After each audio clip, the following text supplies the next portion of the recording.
ঋণ থেকে মুক্তি পাওয়ার কোনো আমল বা দোয়া আছে কিনা? ঋণ থেকে মুক্তি লাভের জন্য অনেকগুলো আমল আছে এবং অনেকগুলো দোয়া আছে। এই দোয়াগুলো আমরা পড়বো ইনশাআল্লাহ। সবচেয়ে বড় আমলটা, আমি বড় আমল বলতে সবচেয়ে গুরুত্বপূর্ণ কাজটার কথা বলতে চাচ্ছি, সেটা হলো ঋণ পরিশোধ করার জন্য সিরিয়াসনেস থাকা। সবচেয়ে গুরুত্বপূর্ণ বিষয় হলো ঋণ পরিশোধের জন্য কি থাকা? সিরিয়াসনেস থাকা। আমি অনেক মানুষকে জানি যারা ঋণ পরিশোধ করতে চান, অনেক ঋণ হয়ে গেছে, ঋণ পরিশোধ করতে চান, আমার কাছে এসে বলছেন, হুজুর এটা দোয়া শিখাই দেন, যেটা পড়লে আল্লাহ তাআলা ঋণ পরিশোধ করে দিবেন। আমি বলি ঠিক আছে, দোয়া আপনারা শিখাবো, আগে বলেন ঋণ কত টাকা। তো ধরেন বললো যে আমার এত লাখ টাকা ঋণ, আপনার ঋণ পরিশোধ করার কোনো ব্যবস্থা নাই? না হুজুর, কোনো ব্যবস্থা নেই। কোনো টাকা পয়সা নেই? না, কোনো টাকা পয়সা নেই।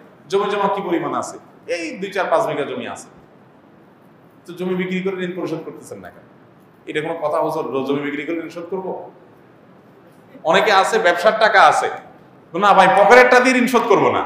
আপনি দোয়া শিখাই দেন, দোয়া দিয়ে কাটাকাটি হয়ে যায়, আমারটা আমার কাছে থাকো। আমার কথা বুঝেন নাই?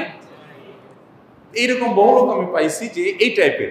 আমি বলছি ভাই, আপনার সাধ্যে আছে, ঋণ পরিশোধ করার অ্যাবিলিটি আছে, ওইটা আপনি ব্যবহার করেন, পাশাপাশি আল্লাহর কাছে দোয়া করেন। আপনার হয়তো পুঁজি থেকে যাবে। অনেক লোক আছে ব্যবসা বাণিজ্য করে, ব্যবসার টাকা ক্যাশের টাকা দিয়ে দেনা দিব না ভাই, দেনাটা ফাও টাকা দিয়া, উৎমা টাকা দিয়া, অতিরিক্ত টাকা দিয়ে দিব, আর এটা আমি মূলধনে হাত দিব না। তো এইটা কখনো প্রকৃত অর্থে ঋণ পরিশোধ করার শুদ্ধ চিন্তা হতে পারে না। মনে রাখতে হবে, আমি নিজে আমার ঋণ পরিশোধ করাটাকে যদি ফরজ মনে করে দেখি, এটা ফরজ, এই ফরজ যদি মনে হয় আমার এবং যদি বিশ্বাস থাকে এটা, তাহলে আমার যদি ভিটাও বিক্রি করা লাগে, তারপরও আমাকে ভিটা বিক্রি করে হলেও ঋণ পরিশোধ করতে হবে। আপনারা অনেকে মাসআলা জানেন, মানুষের মৃত্যুর পর তার যা রেখে যাওয়া সম্পদ, ঘর বাড়ি জমি জমা ভিটা মাটি ব্যাংক ব্যালেন্স, এগুলো দিয়ে সর্বপ্রথম কোন কাজটা করতে হয়? ঋণ পরিশোধ করতে হয়। তাহলে শরীয়ত কি গুরুত্ব দিয়েছে? আপনি জীবদ্দশায় করবেন না, আপনার মৃত্যুর পরে শরীয়ত বলছে আপনার সন্তানদের পরে ভাগযোগ, তারা থাকলে পাবে, না থাকলে নাই। আগে কি হবে?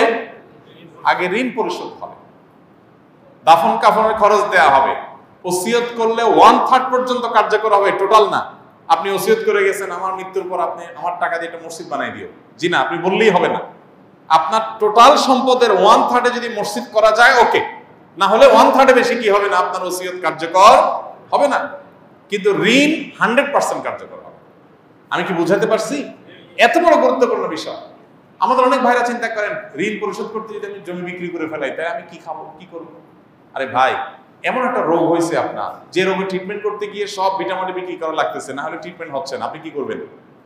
আপনি বলবেন না সব বিক্রি করে ট্রিটমেন্ট করলে হবে নাকি, ট্রিটমেন্ট অল্প টল্প কিছু দিয়ে করি আর এগুলো আমার থাকুক, আমি কবরে নিয়ে যাবো, এটা বলবেন আপনি?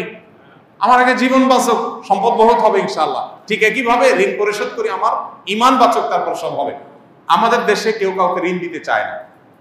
আপনারা একটা হাদিস অনেকে শুনেছেন, কোন কোন ক্ষেত্রে দান করার চাইতে ঋণে সওয়াব বেশি। বিষয়টা একটু বুঝতে অসুবিধা হয়, দান করার চাইতে সওয়াব বেশি হয় কেমনি? আবার দান তো দিয়েই দিলাম, ঋণ তো দিলাম আবার নেব এই নিয়তে, তাহলে দিয়ে দিলে তার চাইতে আবার ঋণে সওয়াব বেশি কিভাবে হয়? এর অর্থ হলো যে কোন কোন খাতে, ধরেন এক জায়গায় আপনি একটা মসজিদে এখন 2000 টাকা দিলেন, মসজিদে আপনার 2000 না দিলে অসুবিধা হবে না, আরো বহুত লোক দেওয়ার আছে। এই দানের চাইতে আরেকটা লোক 2000 টাকা লোন দিলে অনেক উপকার হবে, ওই লোনটা বেশি সওয়াব। কথা কি বুঝাতে পারছি? কয়েক গুণ বেশি সওয়াব হাদিসে আসছে। এই জন্য ঋণ পরিশোধ করার প্রবণতা, ঋণ পরিশোধ না করার প্রবণতা আমাদের সমাজে ব্যাপক আকারে হওয়ার কারণে ঋণ দেওয়ার ইবাদতটা হারায় গেছে সমাজ থেকে। এই জন্য সবাই ঋণ পরিশোধ করার ক্ষেত্রে দায়িত্বশীল হবো তো ইনশাআল্লাহ। নবী করিম সাল্লাল্লাহু আলাইহি সাল্লাম বলেছেন, তোমাদের মধ্যে সবচেয়ে ভালো মানুষ হলো সে যে ঋণ পরিশোধ করার ক্ষেত্রে ভালো মানুষের পরিচয় দেয়। দোকান থেকে বাকি নিয়েছেন, আপনি পরিশোধ করার ক্ষেত্রে ভালো মানুষের পরিচয় দিলেন, অর্থাৎ যা বললেন কথা জবান রাখলেন। আপনি খান না খান, আপনার থাকুক না থাকুক, আগে পাওনাদারের পাওনা পরিশোধ করলেন। এরকম আন্তরিকতার চেষ্টা থাকবে তো ইনশাআল্লাহ? আপনার এই চেষ্টা আছে, আন্তরিকতা। এরপর এবার আপনি আমাকে বলেন হুজুর দোয়া শিখাই দেন, এবার আমি দোয়া বলবো। কথা কি বুঝতে পারছেন? এতগুলো কথা বললাম এই জন্য যে আপনার টাকা পয়সা সব আপনি রেখে দিয়ে এরপর বলতেছেন হুজুর আপনি দোয়া শিখাই দেন, আপনার দোয়া দিয়ে ঋণ কাটাকাটি হয়ে যাক, আমার টাকা আমার কাছে থাক। এই 2 নম্বরই করা যাবে? আল্লাহুম্মা কফিনি বিহালালিকা আন হারামিক ওয়া আগনিনি বিফাদলিকা আম্মান সিওয়াক। আল্লাহ আমার জন্য যেন হালালই যথেষ্ট হয়, হারাম যেন প্রয়োজন না হয়, আপনি ছাড়া কারো যেন মুখাপেক্ষি হওয়া না লাগে, আপনি আমাকে সেই তৌফিক দান করুন। এই দোয়া পড়বেন, আল্লাহুম্মা কফিনি বিহালালিকা আন হারামিক ওয়া আগনিনি বিফাদলিকা আম্মান সিওয়াক। আর এছাড়া দোয়া কবুলের সময়গুলোতে সাধারণভাবে নিজের ভাষা দোয়া করেন, আল্লাহ আমার ঋণ পরিশোধ করে দেন, আল্লাহ আপনি ব্যবস্থা করে দেন, আল্লাহ আপনি সহজ করে দেন। তাহাজ্জুদের সময়, পাঁচ ওয়াক্তের আমাদের পড়া বিভিন্ন সময় আল্লাহ তাআলা ইনশাআল্লাহ সহজ করে দিবেন।